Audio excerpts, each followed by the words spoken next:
देश में कैब सेवाओं के क्षेत्र में एक नई पहल की शुरुआत हो रही है। केंद्रीय गृह मंत्री अमित शाह देश के पहले सहकारिता आधारित ride hailing platform Bharat taxi की शुभारंभ करने वाले हैं।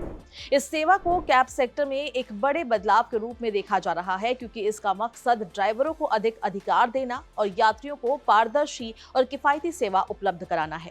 सरकार का दावा है कि ये प्लेटफॉर्म पारंपरिक निजी एग्रीगेटर कंपनियों की कार्यप्रणाली से अलग होगा और सीधे तौर पर ड्राइवरों और ग्राहकों दोनों के हितों को प्राथमिकता देगा।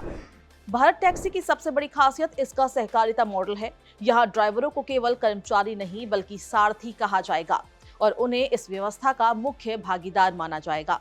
इस सेवा में राइड का किराया सीधे ड्राइवरों के खाते में जाएगा, जिससे उन्हें अधिक आय प्राप्त होगी। आमतौर पर निजी कंपनियां कमीशन के नाम पर बड़ा हिस्सा काट लेती है, लेकिन इस नए मॉडल में ड्राइवरों को आर्थिक रूप से सशक्त बनाने की कोशिश की जा रही है। यात्रियों के लिए ये एक प्लेटफॉर्म कई मायनों में अलग होगा। सबसे अहम बात यह है कि यहाँ सर्ज प्राइसिंग नहीं होगा, यानी पीक आवर, बारिश या ज्यादा मांग के समय किराए में अचानक कोई बढ़ोतरी नहीं होगी। इससे यात्रियों को पहले से तय और पारदर्शी किराया मिलेगा।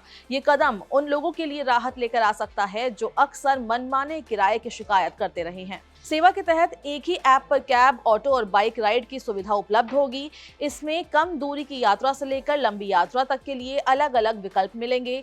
ग्राहक अपनी जरूरत और बजट के हिसाब से वाहन चुन सकेंगे। साथ ही ऐप में live location sharing, SOS button, trip history और हेल्पलाइन जैसी सुविधाएं भी होंगी, जिससे यात्रियों की सुरक्षा सुनिश्चित की जा सके।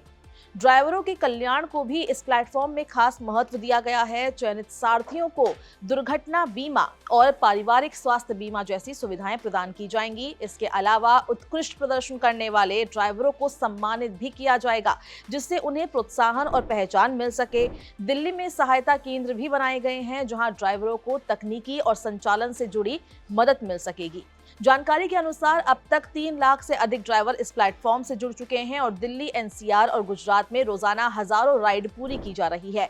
1 लाख से अधिक उपयोगकर्ता भी पंजीकरण कर चुके हैं। ये आंकड़े बताते हैं कि पायलट चरण में ही इस सेवा को अच्छा रिस्पॉन्स मिला है। सरकार का लक्ष्य है कि अगले 2 वर्षों में इसे देश के अधिकतर शहरों और राज्यों तक पहुंचाया जाए।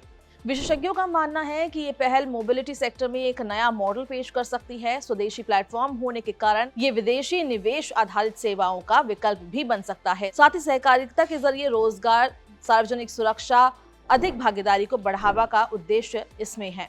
भारत टैक्सी केवल एक नई कैब सेवा नहीं बल्कि परिवहन क्षेत्र में एक प्रयोग है, जो ड्राइवरों को मालिकाना हक और यात्रियों को पारदर्शी सेवा देने का दावा करता है। आने वाले समय में ये देखना दिलचस्प होगा कि ये प्लेटफॉर्म बाजार में स्थापित कंपनियों को कितनी कड़ी टक्कर दे पाता है और लोगों के दैनिक सफर का हिस्सा बन पाता है या नहीं। इस वीडियो में बस इतना ही। अगर आपको ये वीडियो पसंद आई है तो इसको लाइक और शेयर करें। देश और दुनिया की तमाम अपडेट्स दैनिक जागरण को आज ही सब्सक्राइब करें।